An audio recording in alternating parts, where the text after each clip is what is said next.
بسم اللہ الرحمن الرحیم۔ السلام علیکم۔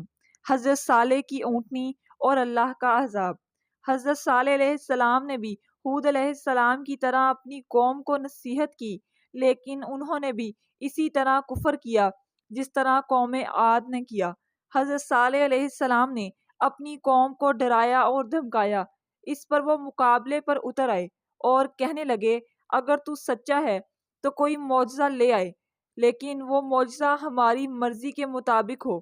اس سرکش قوم نے آپ سے یہ معجزہ طلب کیا کہ آپ اس پہاڑی کی چٹان سے ایک گابن اونٹنی نکالیے جو خوب فرما اور ہر قسم کے عیوب و نقائص سے پاک ہو۔ چنانچہ آپ نے چٹان کی طرف اشارہ فرمایا تو وہ فوراً ہی پھٹ گئی، اور اس میں سے ایک نہایت ہی خوبصورت، تندرست اور خوب بلند قامت اونٹنی نکل پڑی جو گابن تھی، اور نکل کر اس نے ایک بچہ بھی جنا، اور یہ اپنے بچے کے ساتھ میدانوں میں چرتی پھرتی رہی۔ اس بستی میں ایک ہی تالاب تھا جس میں پہاڑوں کے چشموں سے پانی گر کر جمع ہوتا تھا۔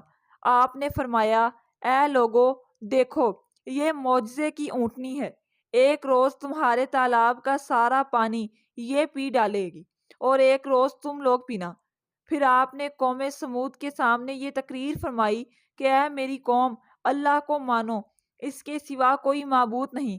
بے شک تمہارے پاس تمہارے رب کی طرف سے روشن دلیل آئی، یہ اللہ کا ناکہ ہے تو تمہارے لیے نشانی، تو اسے چھوڑ دو کہ اللہ کی زمین میں کھائے، اور اسے برائی سے ہاتھ نہ لگاؤ کہ تمہیں دردناک عذاب آئے گا۔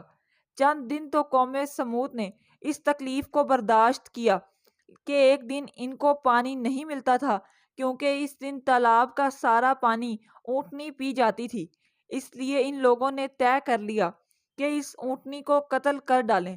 چنانچہ اس قوم میں قدار بن سالف، جو سرخ رنگ کا، بھوری آنکھوں والا اور پستہ قد آدمی تھا، اور ایک زناکار عورت کا لڑکا تھا، ساری قوم کے حکم سے اس اونٹنی کو قتل کرنے کے لیے تیار ہو گیا۔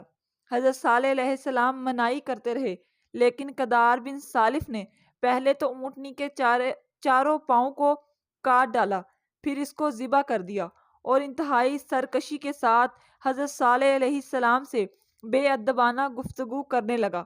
چنانچہ خداوند قدوس کا ارشاد ہے کہ پس ناکہ کی کوچیں کاٹ دی اور اپنے رب کے حکم سے سرکشی کی، اور بولے اے صالح، ہم پر لے آؤ جس کا تم وعدہ دے رہے ہو، اگر تم رسول ہو۔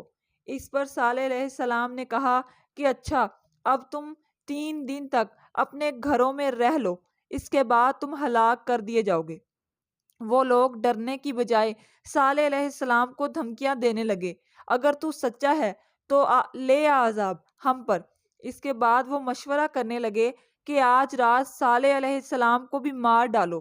انہوں نے آپس میں قسمیں کھا کر یہ عہد کیا کہ آج ہی صالح علیہ السلام اور اس کے گھر والوں پر چھاپا ماریں گے، اور اس کے وارثوں سے کہہ دیں گے کہ ہم اس کی ہلاکت کے وقت موجود نہیں تھے اور ہم بالکل سچے ہیں۔ اب یہ لوگ صالح علیہ السلام کے گھر کی طرف چلے۔ ان کا گھر پہاڑ کی چوٹی پر تھا۔ جب وہ لوگ پہاڑ پر چڑھ رہے تھے تب زمین نے ہچکولے کھانے شروع کر دیے۔ ایک چٹان اوپر سے آئی اور ان تمام کو پیس کر رکھ دیا۔ 9 لوگوں کی ہلاکت کے ساتھ ہی اللہ کے عذاب کی شروعات ہو چکی تھی۔ چنانچہ صالح علیہ السلام نے اپنے ساتھیوں سمیت اس بستی کو چھوڑ دیا۔ صبح ہوئی تو لوگوں نے عجیب منظر دیکھا کہ قوم سمود کے تمام لوگوں کے چہرے زرد تھے، وہ سب رونے لگے کیونکہ عذاب کے آثار نمودار ہو چکے تھے۔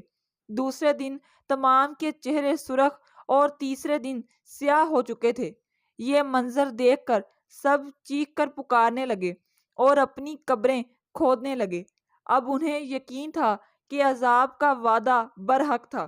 اللہ تعالیٰ نے باقی قوموں کی طرح انہیں ایک قسم کا عذاب نہیں دیا، جیسے قوم نوح کو طوفان کے ذریعے ہلاک کیا گیا، قوم عاد کو ہوا کے ذریعے، لیکن قوم سمود کو اللہ نے طرح طرح کے عذاب سے دوچار کیا۔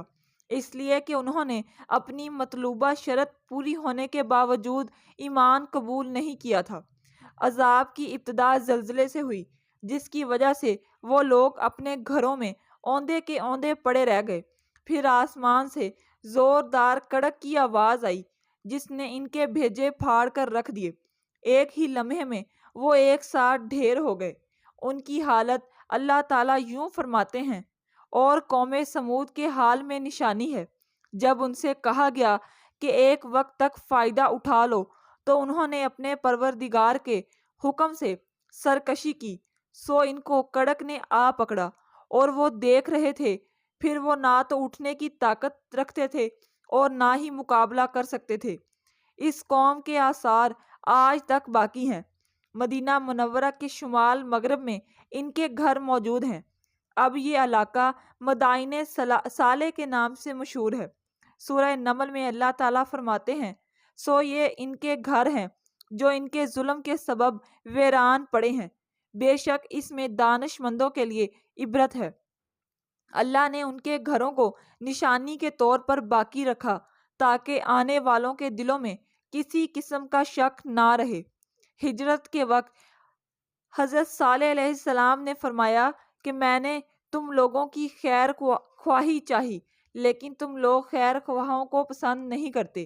اس کے بعد حضرت صالح علیہ السلام ایمان لانے والوں کے ساتھ فلسطین کے علاقے رملہ کے قریب آ کر آباد ہو گئے اور باقی زندگی وہیں گزاری، اور یہیں آپ کی وفات ہوئی۔ دوستو، امید کرتے ہیں ہماری آج کی ویڈیو آپ کو ضرور پسند آئی ہوگی۔ پسندیدگی کا اظہار یہ ہے کہ ویڈیو کو لائک کریں، شیئر کریں اور اپنے دوست احباب کے ساتھ ہماری ویڈیو کو شیئر کریں۔ جزاک اللہ۔